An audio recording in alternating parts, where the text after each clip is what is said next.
संदीप ने अपनी माँ के कहने पर गांव में शादी कर ली थी। लड़की का नाम था सुनीता। माँ का कहना था एकदम मॉडर्न बहू नहीं होनी चाहिए, लेकिन उन्हें नहीं पता था कि गांव से आने वाली बहू सुंदर सुशील तो होगी और उसको गांव से बाहर भी निकाल लाएंगे, लेकिन उसके अंदर का गांव कैसे बाहर निकलेगा।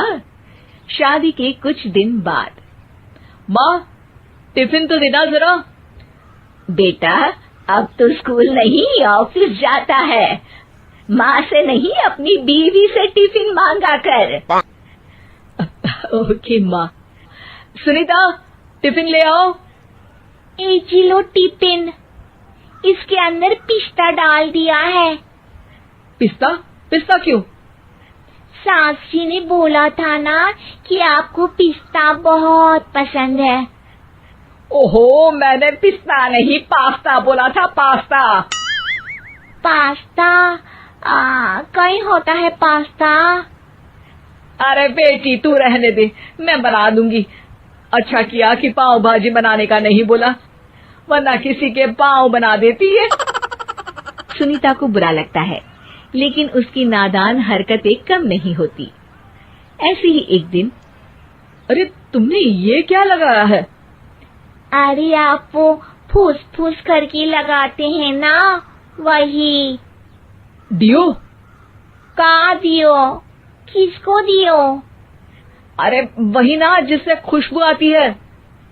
हाँ सही पकड़े हैं। अच्छा लेकर तो आना। कौन सा डियो लगाया तुमने? अभी लेकर आते हैं जी। संदीप की बात मानकर सुनीता अंदर से खुशबू वाला फुसफुस लेकर आती है। ओएमजी! ओएमजी मतलब ओ माय गणेश ना। अरे ओएमजी छोड़ो, और ये खुशबू वाला फुसफुस की बात कर रही थी तुम?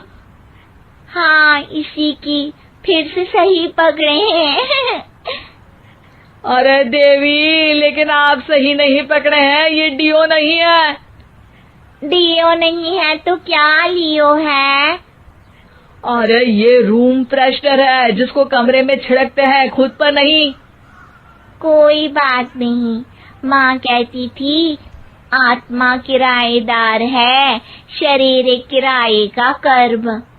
हम शरीर पे ये डाल लिए तो क्या फर्क पड़ जाएगा।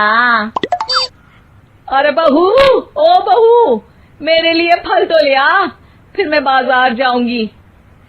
सुनीता अपनी सास के लिए फल लेकर आती है। अरे बेटा, पपीता, तरबूज और सेब फल ऐसे कैसे खा लूं? काट कर तो ले आ। माँ जी, मेरे गांव में तो खेत से उठा के सीधा खा लेते हैं। अरे ये तेरा गांव नहीं है ना। अरे संदीप, तू ही कुछ समझा देना इसको बेटा। मैं कैसे समझाऊं माँ, ये तो माइक्रोवेव को भी भट्टी बोलती है। कल मैंने बोला हाय कैसी हो, तो बोलती है किसी को हाय नहीं लगानी चाहिए। अरे सुनीता, तेरा क्या होगा?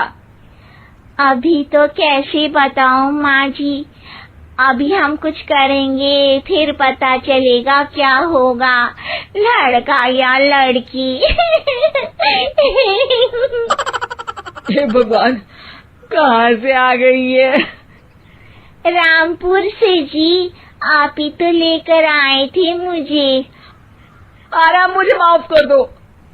पहले कोई गलती तो करिए जी, आपकी तो सारी गलती माफ कर देंगे हम। हाँ अरे बहू, मेरी बात सुन। फल यानी कि फ्रूट जब भी लाए ना तो काट कर लाना, ठीक है?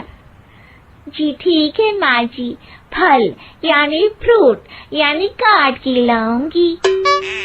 सुनीता रोज ही कोई ऐसी हरकत कर देती जिसकी वजह से उसे घर में दो बातें सुननी पड़ती।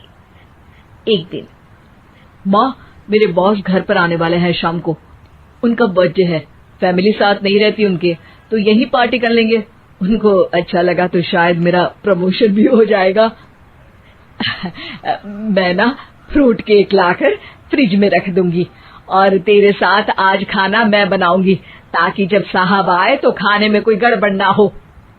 शाम को जब सारी तैयारियां हो जाती है, संदीप के साथ बड़े साहब भी घर आते हैं। फ्रूट केक तो ले आना बहू, फिर खाना खाएंगे। अरे इस सब की क्या जरूरत थी, आपने बुलाया वही काफी है। सर, आपका परिवार शहर में नहीं है तो हम ही आपके परिवार जैसे हैं सर।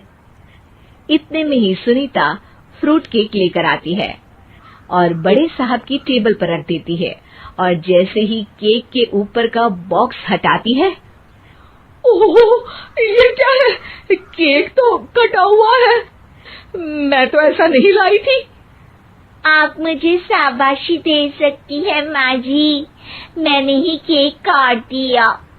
आपने कहा था ना, फल यानी फ्रूट यानी हमेशा काट के लाना, तो फ्रूट केक भी तो फ्रूट ही है ना, तो मैंने पहले ही काट लिया। हूँ ना मैं समझदार। अरे बहू, ये क्या किया? केक हमेशा वही काटता है जिसका जन्मदिन होता है। तुझे एक बात भी समझ नहीं आती, एक नंबर की बेवकूफ है। पूरा माहौल बिगड़ चुका था। संदीप को लगने लगा था कि साहब उसे प्रमोशन तो दूर की बात है, कहीं डिमोशन ना दे दे, लेकिन साहब बीच में ही बोल पड़ते हैं। अरे कोई बात नहीं, ये इनकी बेवकूफी नहीं है, इनका भोलापन है। बेटा आप कहाँ से हो? रामपुर गांव से। अरे वाह, गांव से? फिर तो आपके गांव में ताजे फल और सब्जियां मिलते होंगे। हाँ, सही पकड़े हैं। हम तो काटते भी नहीं, सीधा खा लेते हैं। मैं ना एक बार तुम्हारे गांव घूमने जरूर चलूंगा। क्यों संदीप, ले चलोगे ना? मुझे गांव घूमना बहुत पसंद है। बस फिर क्या था, संदीप और सास दोनों खुश हो गए, क्योंकि साहब को सुनीता ने गांव की बात करके खुश कर दिया था। अब संदीप का प्रमोशन पक्का था। शिक्षा, कभी भी किसी भी गलती पर घबराना नहीं चाहिए। हो सकता है कि उस गलती की वजह से आगे बड़ा फायदा हो जाए।